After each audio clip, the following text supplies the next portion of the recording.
There is a lot of doom and gloom talk out there right now with the market. There are a lot of people losing money. There are a lot of people getting liquidated. There are a lot of talks about a top. There's also a lot of talk about chop. So, where are we actually? That's what we're about to learn and find out. Why are you here? I'll help you understand why you're here. You're here so you can prepare for next week, so you can be prepared and know where you need to be when you need to be there, so you can have a successful trading week next week. It's all about preparation. So let's be prepared. Welcome to this week's market recap and preparation. This is Dave with Built by Trading. All right, so we're looking at the S&P 500 here, okay? This big, large bar, that's last Friday's bar. So if we zoom out, even if we look at the weekly, you can see this week was an inside week, okay? Let me orientate you to the lines I have in my chart. White line is the 8 EMA. The blue line is the 21 EMA. The yellow line is the 50, and this pink line is the 200, all daily EMAs, okay? You can see we literally did nothing this week except chop around within Friday's range out of the sell-off. We are 1.5% away from all-time highs, basically. You can see over here how much the percentage move of the day, what we close up on the week, what we're down in the month, and what we're down or up year to date, okay? This will auto-populate for all of these names out to the side here that we are going to review. So really, what do we do for next week? Here I have the highs and lows of the Friday bar. So what I'm really looking for is for some sort of signal of whatever way or direction that we go from this bar. This bar took out basically the entire move all the way from September 11th. Okay, I touched on this last week, but we're holding the inclining 50 EMA at the moment.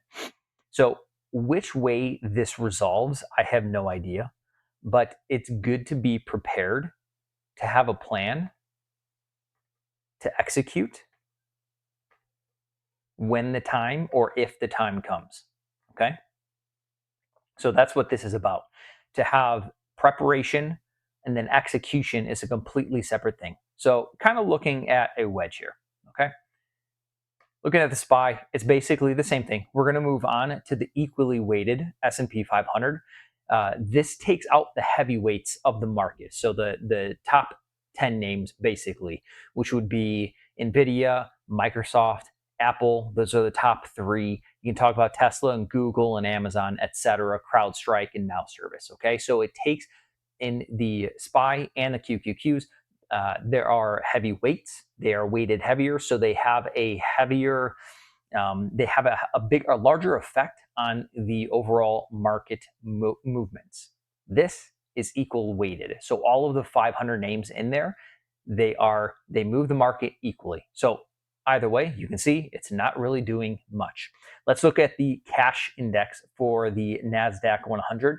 Very similar look to the SPX, okay? Watching for the range of the high from the large bar that basically took out all moves since September 15th here for the NDX.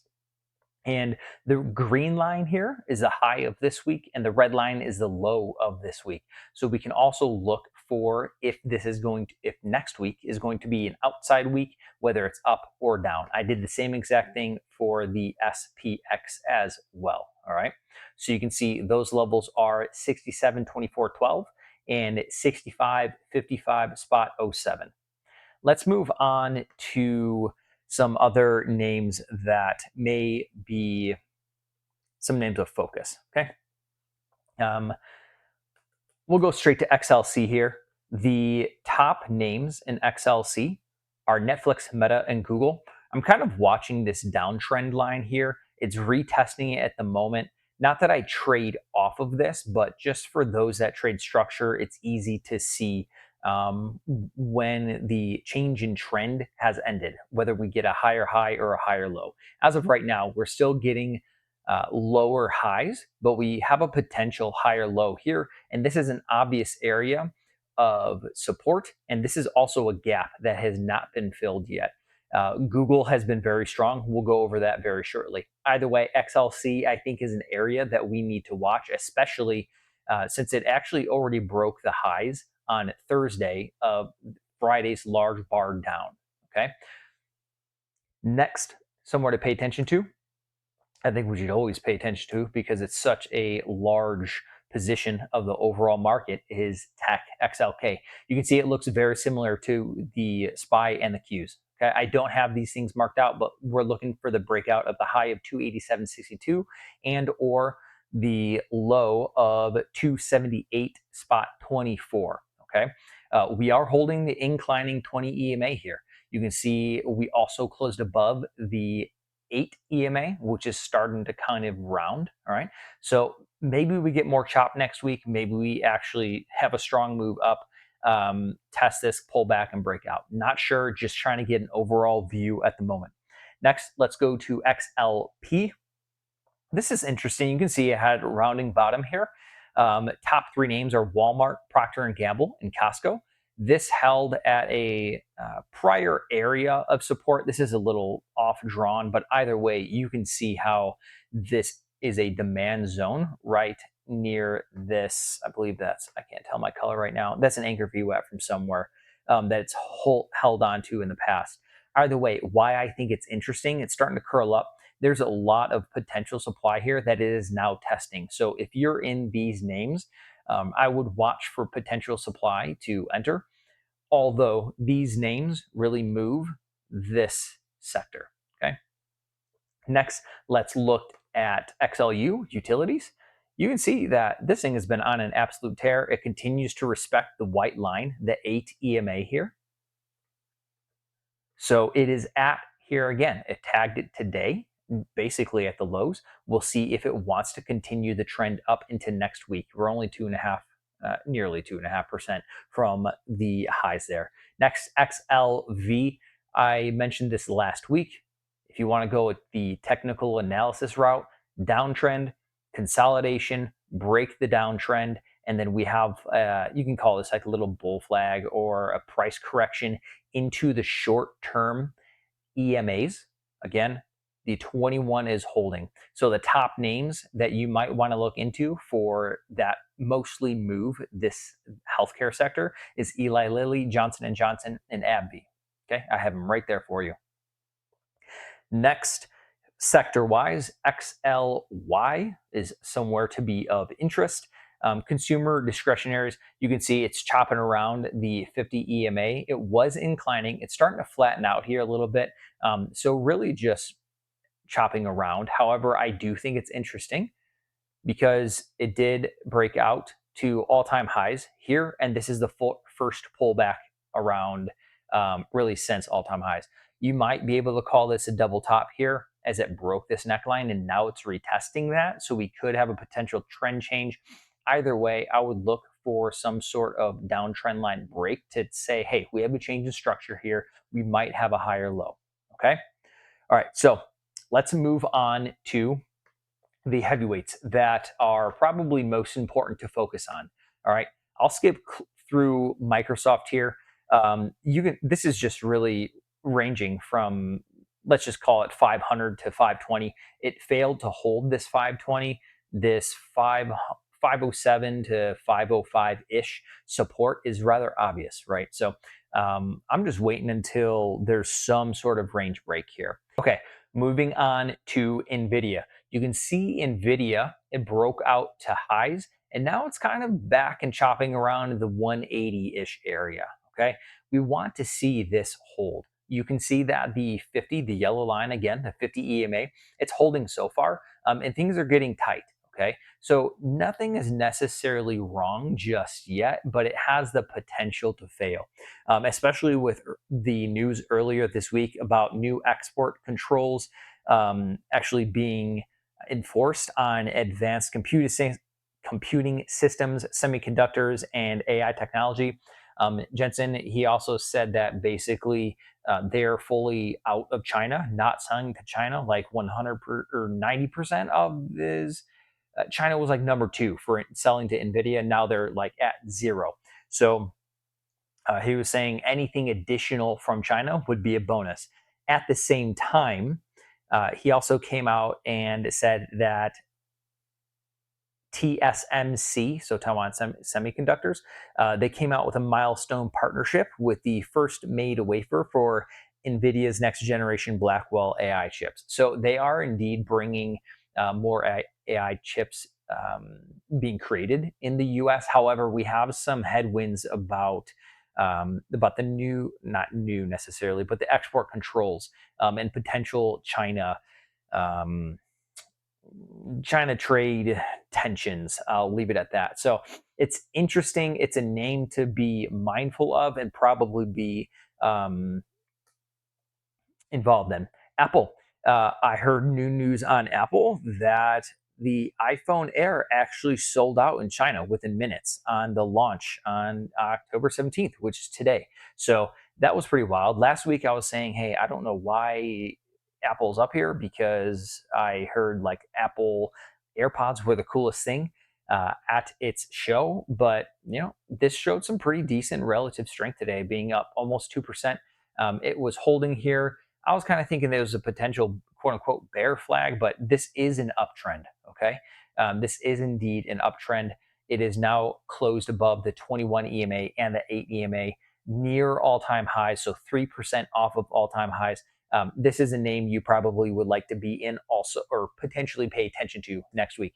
Amazon, I've been watching for a short here, and any market weakness, this is an obvious area of support. So this is something everybody can see. Does that make it an edge? In my opinion, no. However, that does not mean you cannot utilize your own edge and your own trading process and strategy to take advantage of what everybody else can see. It is at the 200 EMA right now. It technically broke down these lows here, which was what I was looking for, but it didn't really have much of a follow through. So not sure if it would follow through, but on market weakness, I would be interested in taking a short here. All right, let's move on to AVGO, Broadcom, sorry. You can see this, we have an unfilled earnings gap here. I was kind of thinking that we would bleed in and potentially fill out, but now we have a nice rounding bottom. The short-term MAs are starting to point up. The 50 EMA is starting to point up.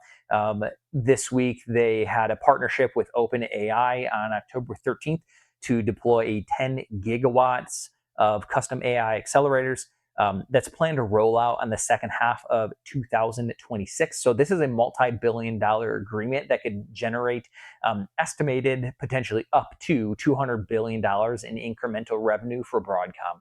So it does have some tailwinds to potentially help this thing head higher if it wants to have this nice rounding bottom, potentially create a high, maybe get a little pullback and then break out. So this look is interesting for me moving into next week. Meta, I'm just not interested in this right now. You can see this is an obvious level of support, and it's just chopping around doing nothing. I would just save your time, save your money, save your mental energy. Kind of same thing with Netflix. This kind of looked like it wanted to pop and create a little flag, but then it just got smoked on Thursday. We have an inside day today, so maybe it resolves to the upside, but I'm really looking for this 1250 to hold. Tesla, I do think this is in play next week. I marked out the highs and the lows of the Friday.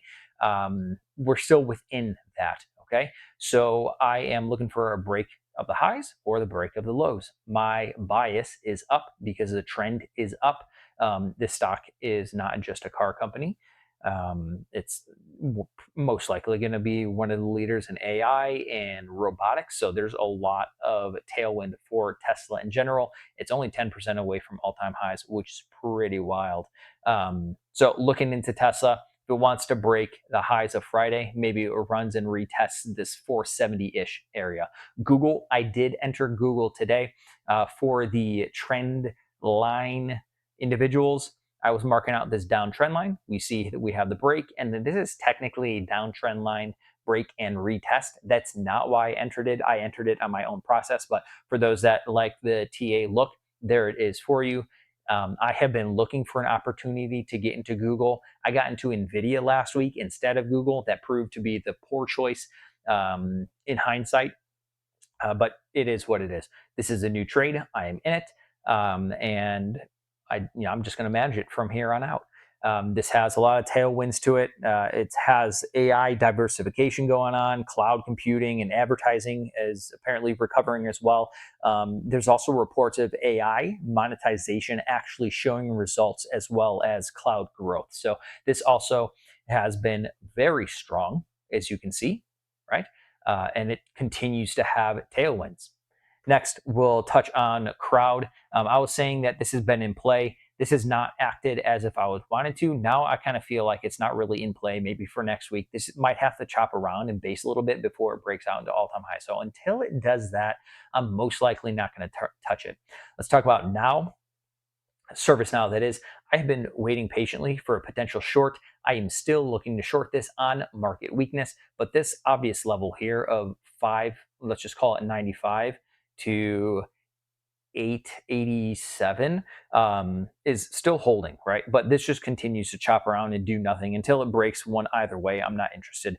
PLTR, there was also reports and images of him being Alex Karp being at the White House. So it's most likely, I couldn't find any reports on like what it was actually about.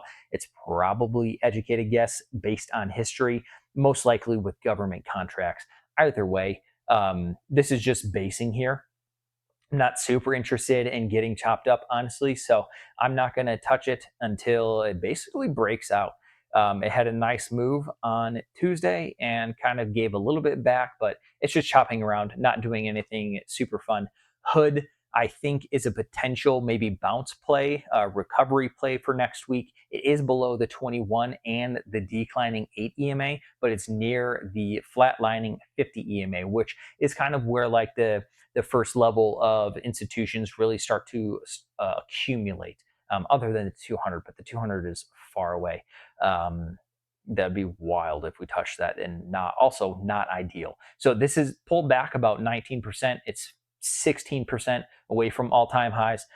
This could be a potential buy area. You could see that momentum has been down. If you just look at the closes from prior Friday, it closed higher on Monday, but since Monday, the closes, the little right tabs here, have been lower. Also, it failed to break the highs of 1, 2, 3, 4, literally all week. And now we get a red to green trade after being down basically 19% in 6 days, and it's pretty oversold in the short term, right? So this could be a potential bounce play. So hopefully that is valuable for you guys. Like, comment, subscribe. Thank you for your time. If you guys have any other thoughts, idea, feedback for me, please comment. I would like to brainstorm on trading potential setups. Until then, stay prepared, do your homework. Thank you for your time, and we'll see you next week. Later.